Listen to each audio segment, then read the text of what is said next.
and we traveled from southeast Minnesota through northern Illinois in this rickety old bus that you wouldn't even probably want to ride in, and then we hit Wisconsin and we ended up in Indiana, and we had about 36 or 8 of us.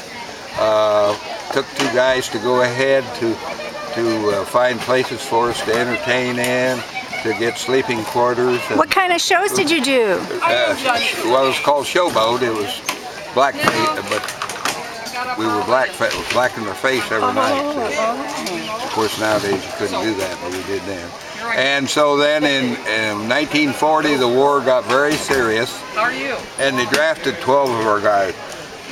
And so without them, we couldn't proceed, and so we had to disband in Indiana, and so that's the last show that ever traveled, and the last guy, I'm the only survivor left. The last guy that was alive died about 6 weeks ago. Mount Pleasant called me. Mount Pleasant has a place, you know, that keeps track of tent shows and circus and all that. A museum down there, and they have a meeting every April where people come from all over the United States. I was there once and spoke to them, and I sang Old Man River. Great. And so then it went from there, and so then later we farmed, but then later I was in the tire business, and the jacket says Ernie's Tire Sales on it. And I was the keynote speaker at the National Tire Convention in St. Louis in 1981.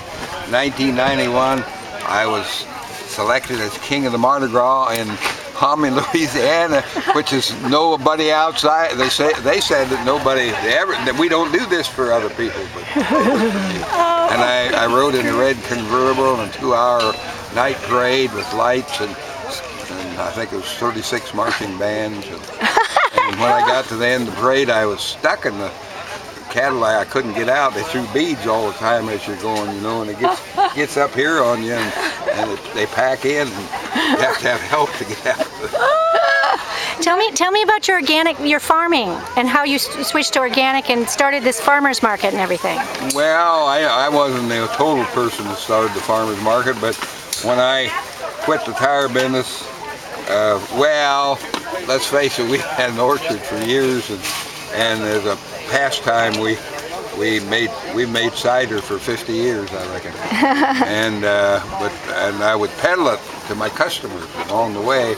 Horseradish, I make 700 pints of horseradish approximately every year. I have people in Des Moines that buy it in supper clubs and stuff like that.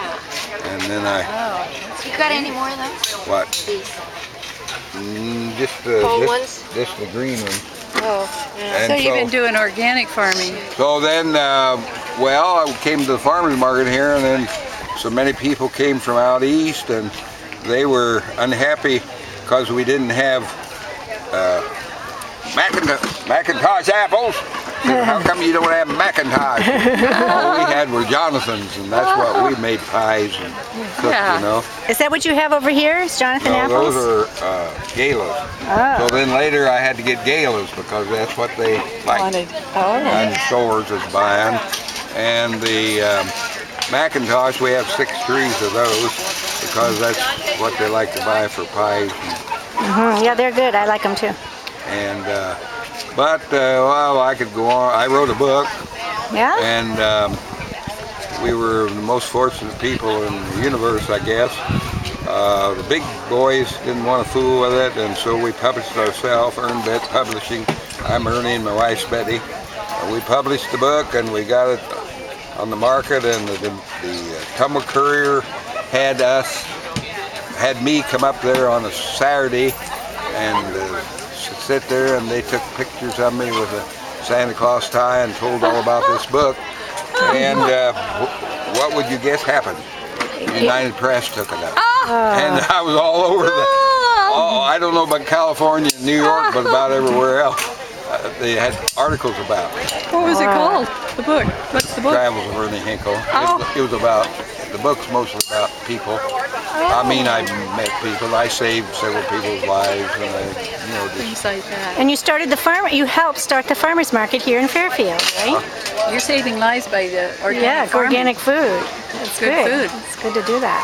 well, maybe that's the reason I'm 85 years old and ain't died. Who knows? Yeah, there you go. Eating good.